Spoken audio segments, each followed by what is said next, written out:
Hi everyone, welcome and thank you for joining us at this special COVID-19 Monitoring Your Mental Wellbeing and Wellness webinar today. I'm your host Chandel.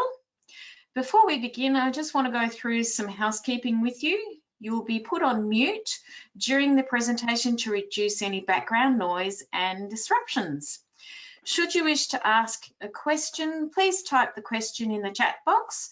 I'll save them and ask them at the end of the presentation. I'd like to now introduce you to our presenter today, Stephanie Dann, NECA Victoria's Human Resources Business Partner.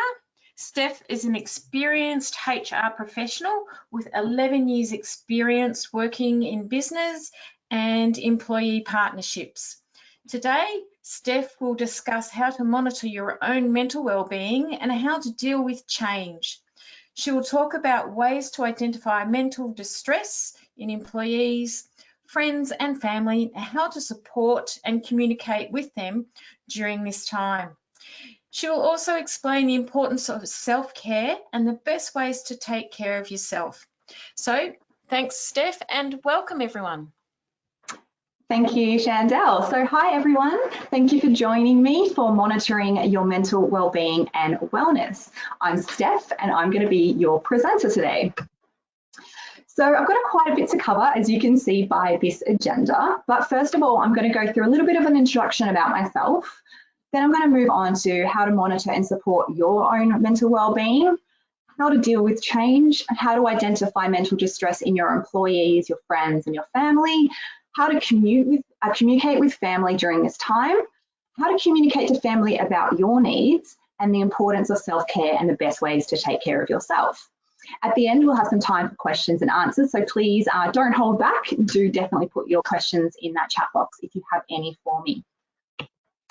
So my name is Stephanie Dann, or Steph, please. So I'm the HR business partner for NECA Victoria.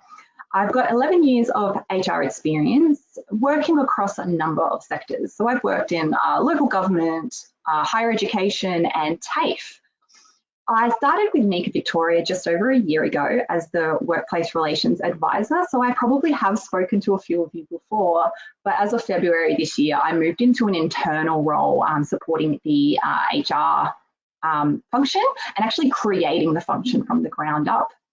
Outside of NECA, I'm actually a chronic illness coach and mentor. I support people in my community who have chronic physical and mental health conditions, because I myself have actually two chronic physical conditions, one neurological and one autonomic nervous system condition.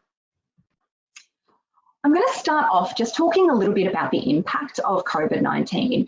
We are facing an extraordinary time at the moment due to this COVID-19 pandemic. This has had a profound impact on all facets of society. So many of us at the moment are feeling quite unsettled and uncertain. You know, some of us are staying in our homes to try and stop the spread. You know, children aren't going to school at the moment, gyms are closed, but those who are considered an essential service are still working, they're still in public, they're still around other people, they're feeling frustration at the risk of, what they're, the risks that they're taking in regard to their own health and the health of their friends and family, but they're also fearful for the state of their industries, and they're annoyed, some of them to be frank, that they're not able to slow down like the rest of their friends and family. So at this time, it's really, our mental health is just as important as our physical health. We're needing to distance ourselves physically, but it is more important than ever that we are, staying connected socially and emotionally, whatever that looks like, but the isolation, the pressure, the uncertainty can cause long and short-term well-being impacts.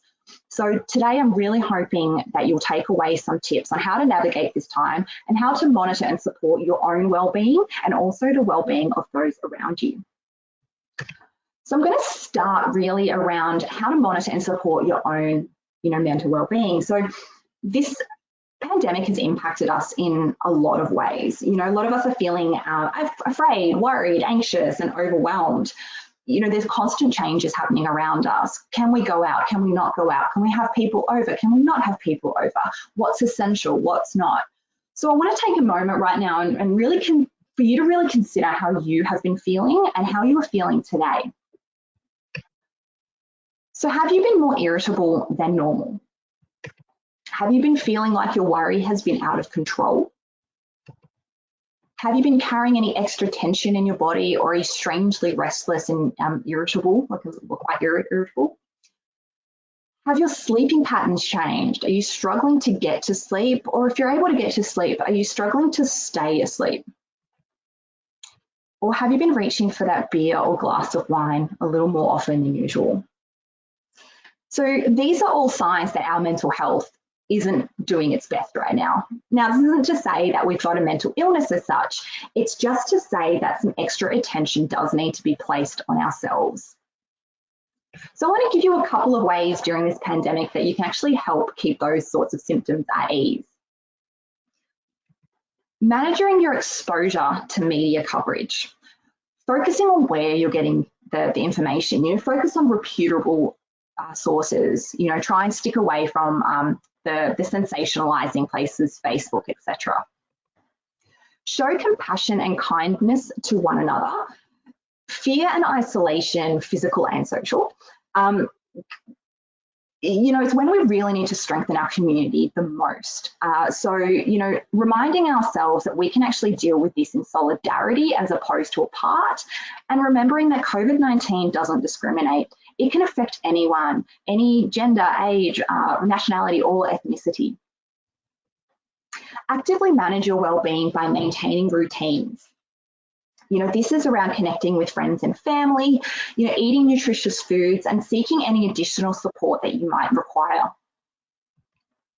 And learn some coping mechanisms for social distancing and isolation. So changing that perspective, try and see this as a unique and different time, not necessarily a bad time, even if it isn't something that you chose to happen. Think of some creative ways to stay connected with those who matter to you most. Social media, email, phone, FaceTime dinners and things like that. Be generous to others. Generosity doesn't just help the person that we're helping, it also helps us and it gives us a sense of purpose. So is there anyone in your circle at the moment who could actually use a little bit of support? A daily routine, so creating a routine that prioritizes things that you enjoy, or even things that you've always wanted to do but you haven't had the chance to do yet. So read that book, watch that show that everyone's been telling you to watch, or take up that new hobby that you want to do, or DIY renovations of the house, which seems to be very popular at the moment. And try and see this time as a new and unusual period that might actually have some benefits to you. But it's really important to know that if you aren't seeing any changes to your mood and well-being, then you really should be reaching out to a professional. So dealing with change, change is inevitable, but our experience can actually be made better or worse depending on how we react and our attitude towards that change. That being said though, the type of change that's out of control, that is sudden, this is the change of that sort of magnitude is a lot harder for us to come to terms with. But I'm going to talk a little bit about, the two ways that people tend to cope with change. The first way is escape coping. This is based on avoidance. So this is taking deliberate actions to avoid partaking in the change. So you might find yourself purposely not social distancing or arguing with your child's school about remote learning. You might find yourself saying things like, oh, this is just ridiculous, or the government's trying to scare us. The other way of coping with change is control coping. So this is positive and proactive. This is stepping into the space of refusing to be a victim and actually going along with the change as best you can. You manage your feelings, you find yourself getting support, and you do what you can to be a part of that change. In reality though, as humans, we do tend to use a combination of the two, and we might bounce between the two. We might start the process being super positive and proactive, but then find ourselves using escape coping a little bit down the road. That being said, control coping is definitely the more positive way to go ahead with dealing with change if you can try and drive yourself into that direction.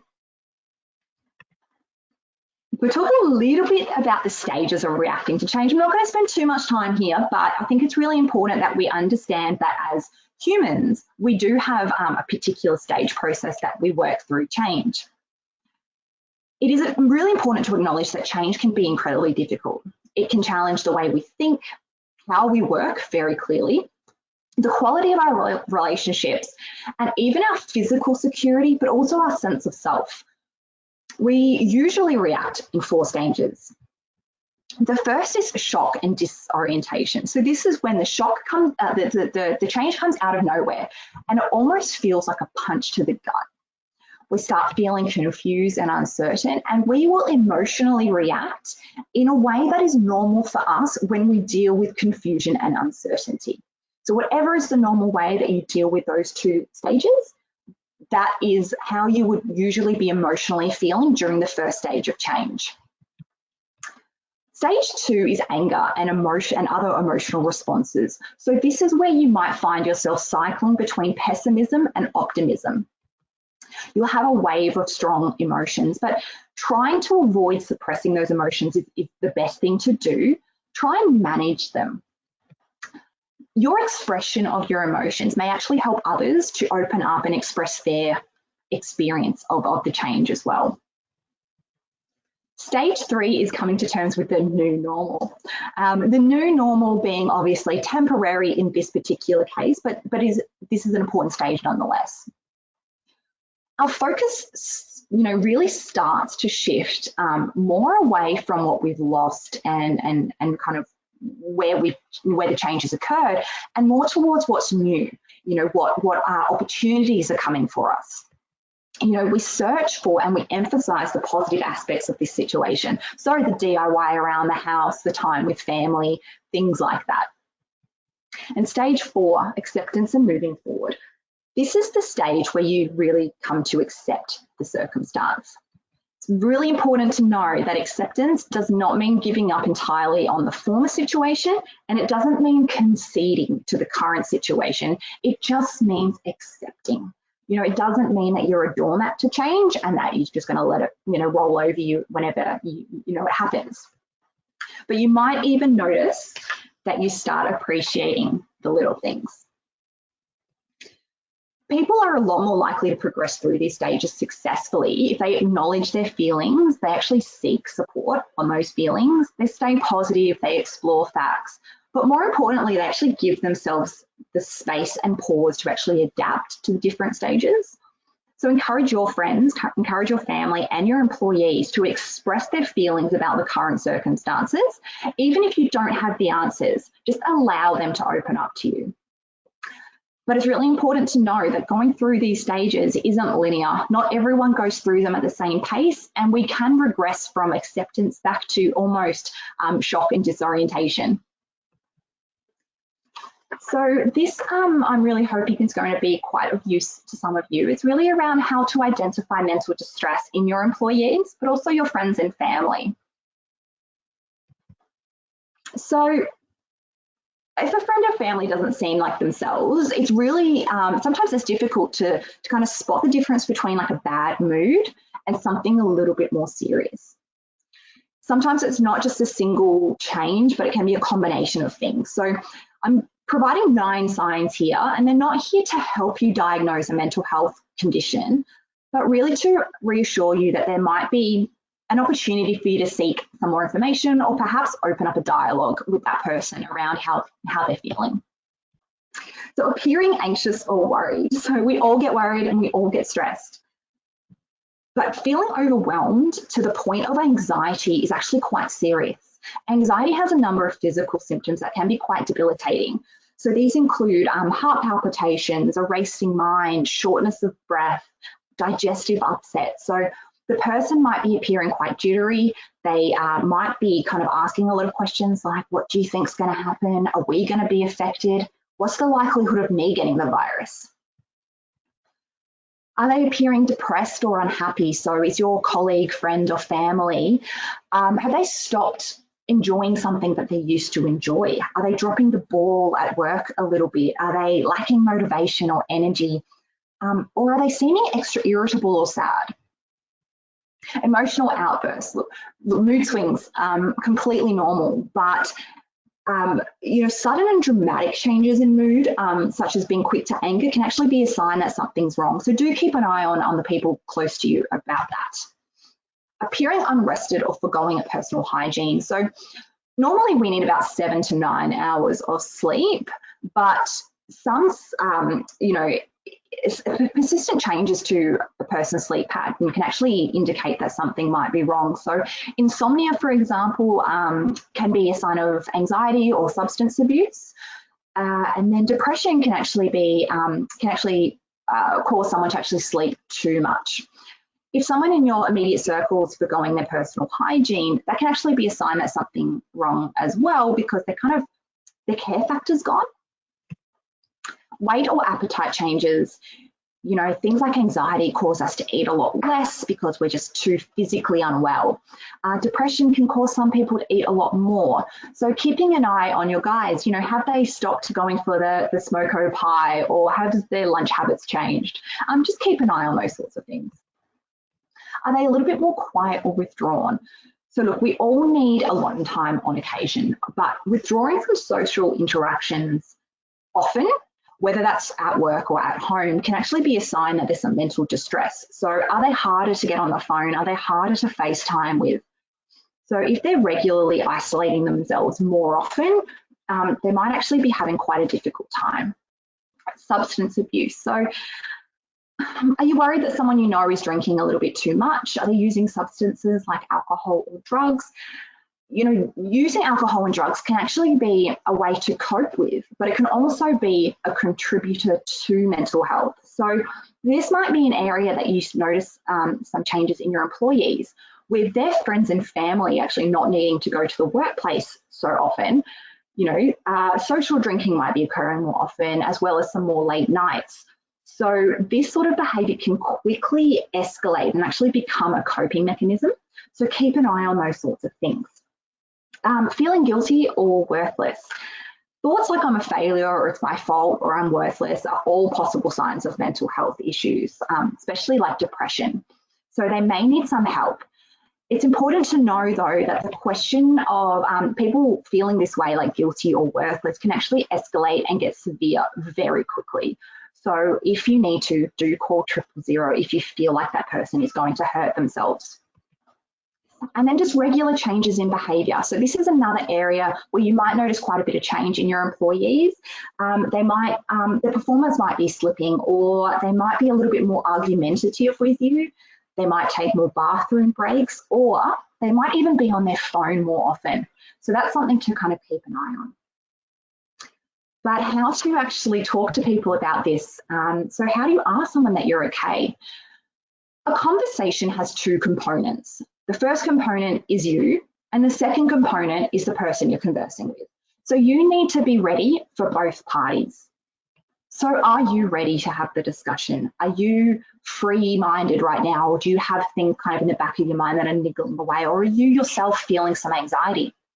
Are you prepared for whatever is going to come out of this discussion, good or bad? And have you picked the right moment? Is it quiet? Is the temperature okay? Is the lighting okay? Has the person just arrived to work and they're a little bit flustered, or are they a little bit more calm? Then ask them if they're okay. Probe a little bit if you need to, if you really feel like they're holding something back, but ensure that you're actively listening to them. Encourage them to take action. You can't take action on their part, but if you do encourage action and something is put in place, make sure that you're checking in, making sure that they're actually going through with that action. So this part, I'm going to talk a little bit about communicating with family. In this slide, I'm going to focus on the COVID-19 and children and communicating with children. A lot of us do have kids, and the upset and unrest that's happening at the moment is definitely impacting them. So children easily pick up on fear and anxiety.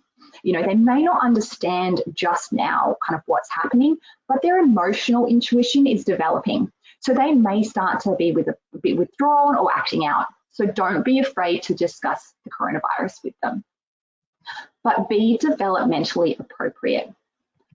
Don't offer too much information because it can be overwhelming. If they do understand, they're going to be horrified by some of the information. If they don't understand, they're going to be overwhelmed by too much information they can't comprehend just yet.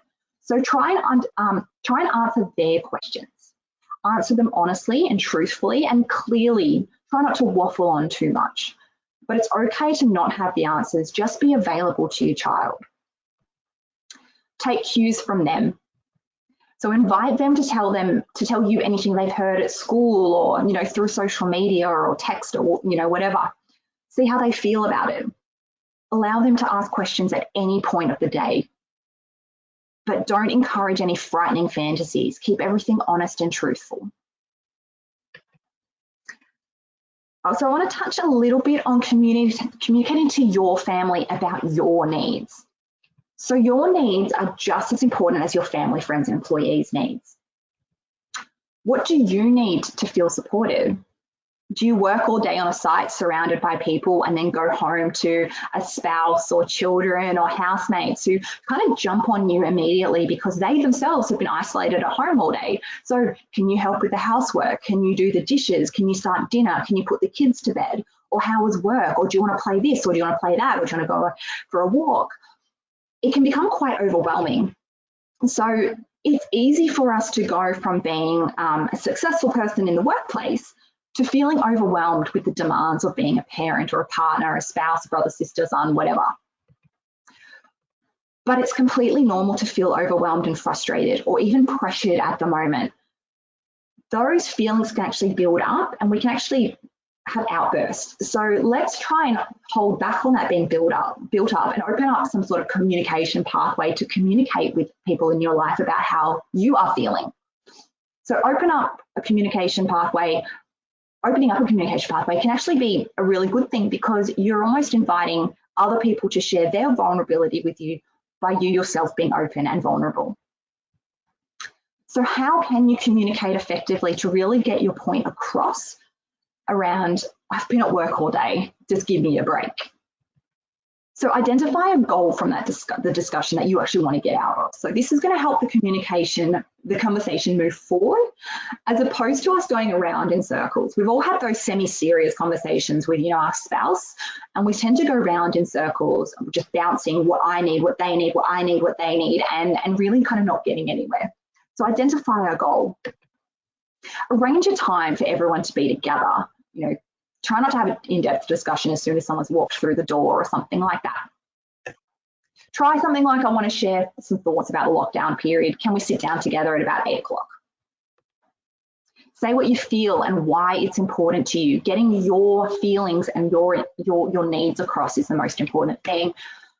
So really make it quite clear, I'm getting overwhelmed from the day at work. The restrictions are impacting us. I understand you've been isolated all day. You're probably having some, struggles yourself. You need help around the house, but I really want to be able to put a routine in place where we can allow each other to have some alone time to debrief, to wind down from the day. Is this something that you think's fair? And then what do you do during that time that you happen to have to wind down? Well, I'm going to talk a little bit about the importance of self-care and the best ways that you can take care of yourself. So self-care is really anything that we do deliberately in order to take care of our mental, emotional, and physical health. Just anything. It's a really simple concept, but something we very rarely do and very easy to overlook because of the needs of others or because of the priorities of life, being an adult or running a business or some things like that. But good self-care is actually key to an improved mood, reduced anxiety, better work performance, better physical performance, and it's also key to better relationships with yourself and with others. But self-care does not have to be fluffy bed socks, a bubble bath, essential oils, a massage, or meditation. It really can be anything. It can be trying something new. So have you wanted to learn an instrument, or have you wanted to pick up a new hobby like woodworking or something that you've never actually done before? Eating nutritiously, so eating for health as opposed to comfort, can actually be a really great way of self-care. Exercise. Go for a walk, try boxing, buy a boxing bag, even buy a trampoline. I'm pretty sure Kmart has some at the moment. Buy one and just jump around. Avoid alcohol. As I mentioned a little bit earlier, alcohol can actually be a contributor to mental health issues and actually build up anxiety and depression. So if you can hold back just a little bit, that's a really great way of deliberately offering yourself some self-care. But more importantly, find time for yourselves wherever possible, whatever that looks like. Just find time for you where you can be with you. And I've just popped up a couple of mental health resources for the moment. I've included Headspace there. This is a really good resource for anyone who's got kids or apprentices or electricians who are under the age of 25. They provide some really, really good mental health support there. But always, if there's ever an emergency, you feel fear for someone's safety or the safety of others, call 000 immediately. And that's it from me from the main part of the presentation. So I'm going to open it up to any questions now. Hopefully we've had a couple come through. Great, thanks a lot, Steph. I found that content really encouraging and useful. So I hope all our listeners did too. Yeah, as Steph mentioned, if you have any questions or comments, please type the question in the chat box now. So there has been a couple of questions that have come through while you were presenting, Steph. So I'll read those ones out while some others may be giving some more thought to their questions. The first one is, I have an employee who I think is struggling with the pandemic and he's underperforming. How do I manage that without seeming harsh? Really good question. So when it comes to any underperforming employee, there's obviously ways to manage underperformance. But in this particular instance, I think what's going to be the most important thing is identifying when the performance issues actually started. Did they start prior to the pandemic? And if so, then it may just be that the employee needs some more performance support in how to do their job. Or maybe they do need a conversation around, come on, pull your socks up a little bit. If it started after the pandemic and you can see a definite relationship to the pandemic starting, maybe there's some issues at home or maybe, whatever. Also, there is a mental health condition. The best thing to do would be to actually raise the performance issue with them, but off the back of I've noticed something's wrong. What's going on? Would you like to talk to me about it? Is there anything I can do to support? Because we've noticed that you have dropped a ball in these areas. And then seeing what that conversation brings you and actually going forward from there. So I hope that answers the question. Great, that's good. Yes, and another question here is, you mentioned alcohol, but how do I bring up a possible alcohol issue with an employee? They are late quite often and look like they've had a big night. Right, okay. So again, did this happen before the pandemic or is it happening now? If it's happening now, there might be a bigger issue kind of going on. But when it comes to any kind of alcohol or drugs, you as an employer do have a right to drug test. So I would encourage you to ensure that the person is not under the influence when they are at work. But really that are you okay discussion is probably going to be best suited for this person as well. And then bringing up, look, I want to talk to you. Are you okay? I'm asking because you've been smelling like alcohol or you're showing up quite late and it's quite a consistent thing now and it's having an impact on everyone in the workplace. What's going on? Let them know that you are in your right to drug test or breath test. And if they're driving a company car, I'd be removing the car from them until they are, obviously sober. So do definitely reach out to us here, especially in workplace relations. We can actually guide you through a lot of these concerns and help you put in place some actual steps and give you some templates on how to hold those discussions and really kind of give you some strategic and tailored advice to your business as well. Great. Yeah. Okay. Well, that's the end of our questions, Steph. Awesome. Thank you for taking the time to speak to our members today. Great. And thanks to all those that took the time to join us as well. Recordings will be available if you want to rewatch and share this with your team. Our next webinars will be taking place, and you can actually check them out on our website. We do have some member meetups coming up, as well as some other Q&A sessions. So we do try and aim to run those on a weekly basis. So stay tuned with those. if you can't attend them, please make sure you do register, even if you can't, because we will share the recordings with you afterwards. And as I mentioned, those details can be found on the website. So thanks again, Steph, and enjoy the rest of your day, everyone. Great, thanks everyone, goodbye.